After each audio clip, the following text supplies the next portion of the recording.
I'm sure you have experienced this in your life. You have something to explain to someone, you know it is beneficial for them, so they should understand it, but they're just not willing to listen. How do you resolve this paradox? You really want to help them, but in some sense, they don't want to be helped by you. How do you resolve this paradox? How do you act in this situation? What is the best way to go about solving this entire situation? Let's talk about this from my experience today. Hello, good people of the internet. Welcome to today's episode of Ask a Human, Not an AI with Chetan Naran. This is a fascinating question. Hear this guy out. You seem to be someone who explains a lot of things to people. Why, thank you. So, you seem to be the right person to ask this question. Should you explain something to someone who doesn't really want to listen or understand what you're saying? I face this situation fairly regularly in my life and I always feel stuck. I love this question. I absolutely love this question because this is so close to my own lived experience. On some days, this is how I feel almost throughout the day. I don't feel quite stuck yet because I've been experiencing this for I think quite a while now. Anyhow, in today's response video, I want to share 4 tips with you, 4 communication skills which will drastically improve your own communication when it comes to situations such as this. I think the fourth one is especially hard to apply for everyone. It's especially hard for me to apply. I'm still learning to apply it. But let's get into the first one. Tip number one is no arguments.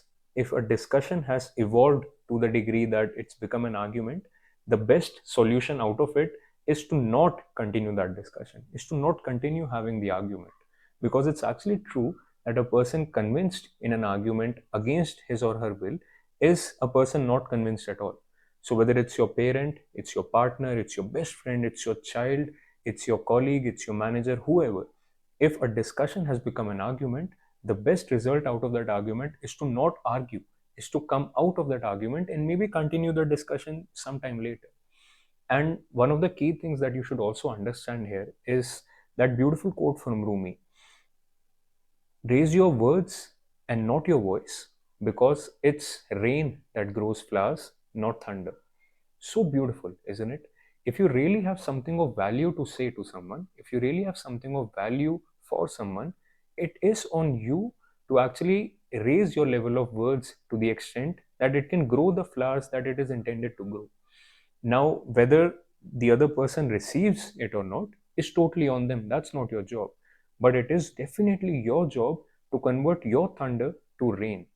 The second tip that I would give you is to focus more on one on ones than on groups. What I mean is, if you are actually having a discussion within a group, let's say a WhatsApp group, and there is some intense debate or even a discussion going on, it is quite normal, it is quite natural for people to focus more on being the one who is right rather than focusing on what is right, especially if what is right is actually puncturing your ego. People have a hard time accepting a loss to their ego in a group than one on one. And therefore, in a group sort of a situation where you're having a group chat, try to refrain from correcting people unless it is absolutely indispensable, unless you are actually asked to do so, etc. And anyway, if you are going to puncture someone's ego, if you're going to hurt someone's ego, it's better done in a one-on-one chat, it's better done one-on-one, face to face rather, because if done in a group, if done in front of other people, that person firstly has to deal with the blow to their ego, but they also have to deal with the embarrassment of that being done in front of other people. Tip number three that I would want to give before I go to the main one is no interruptions. Do not interrupt when someone else is talking, especially when someone else is putting their side of the discussion. You know, it is quite normal for people, if you have something to tell that other person, you interrupt that person in the middle of their sentences rather, and you just say your mind. Now, I know that this has happened with you. You have been at the receiving end of such a person doing this to you. It never felt good, right? It almost felt as if that person didn't even need you in that conversation. They just wanted to say their mind. And that didn't feel good, right? So, therefore, never treat another person in this manner. If you're having a discussion with them, especially if you think you have something of value to say to them, hear them out first. And anyway, if a person feels heard, it increases their probability of hearing you out too. So, if you really have something of value to say to the other person, hear them out, hear out what their side of the discussion is, what they want to say. And one is, it will increase your probability of being heard, and two, if you have heard them say, maybe you can also tailor your response to what their side of the discussion is. So it's a win-win in both cases. No interruptions. The fourth and final tip that I would want to give you today is, I think, the most important one. And it's also a little counterintuitive. It's also something that is very hard to apply, especially when you know deep down that you have something of value to say. The tip is, don't explain something unless you are asked. You know, there's a very famous saying in Hindi which goes something like this: प्यासा कुएं के पास जाता है, कुआं प्यासे के पास नहीं जाता. Which loosely translated in English would mean, it's always the thirsty who go to the well, and it's not the job of the well to go to the thirsty. Now, it's slightly counterintuitive, right? I mean, if I know that I have something of value to say to someone, and I'm in the middle of a conversation with someone, or I'm in the middle of a, let's say, a discussion, an office chat or a WhatsApp chat, and I can see that there is some value that I can give, why not just give the damn value and be done with it? That's one way of going about it. You can do that. And in fact, quite honestly, I still do that. I still do that with people that I care a lot about, or with people that I'm very close with, or in discussions or in debates that I really think I need to weigh in. But I hold myself back. Whenever I get that first instinct of wanting to reply, I hold myself back and I really think, should I really weigh in here? Or is it supposed to be the job of the thirsty to ask for my water here? Here's what I mean. There is a dark side of our psychology which comes out something like this.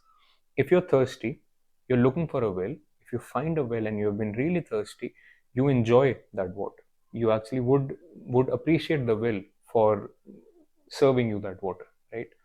But if you're thirsty and there's a well that is all over the place, following you around and wanting to give you some water, it's a good well in some sense, right? That well is actually giving you what you need, but there's a dark truth to our psyche which actually lowers the value of this well.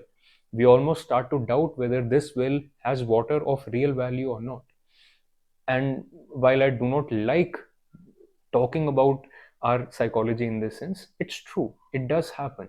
And therefore, unless a person asks you to give your opinion, unless a person actually considers that your opinion is of value in this particular situation, and he or she asks you to give that value to upgrade the discussion that is happening, etc., try to refrain from saying anything at all.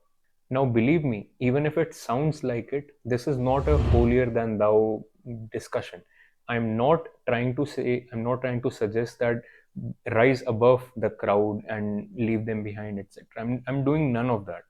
What I clearly want to tell you is that in a lot of things, in a lot of discussions, in a lot of debates, in a lot of arguments, even, almost all people are focused on saying their piece. Almost all people want to say things, and very few people actually ask. And this is something that I have realized from hosting videos on YouTube for quite some time now. There are only a few people who come over to the comment section and actually ask for something. Almost everyone comes over to the comment section and wants to say something. Now, if someone has come over and said something, I can actually guide them towards thinking better if they haven't thought it through, if that's what I feel. But if they have not asked me, it's almost going to be useless because it's only going to increase the argument that may happen out of it. I still keep correcting people on my YouTube comments, I know that, but there is some level of discernment that you have to apply. There are some people who come over to the YouTube comment section, and I just know intuitively now, I'm almost always correct, but I'm not always correct here. But I know intuitively whether this person wants to listen or whether this person wants to simply say what he or she feels. And therefore, this is the main tip that I want to give. What I have started to apply is, if you're not being asked, don't answer. But if you're being asked, don't let your ego come in, and be the best that you can be. Provide as much water as you can provide. And at any rate, if I have something to say and I find no one is willing to listen, I just record a video about it and upload it on YouTube. Jokes aside, that is all I wanted to say in today's video. I hope these 4 communication tips gave you something to think about, something to act on.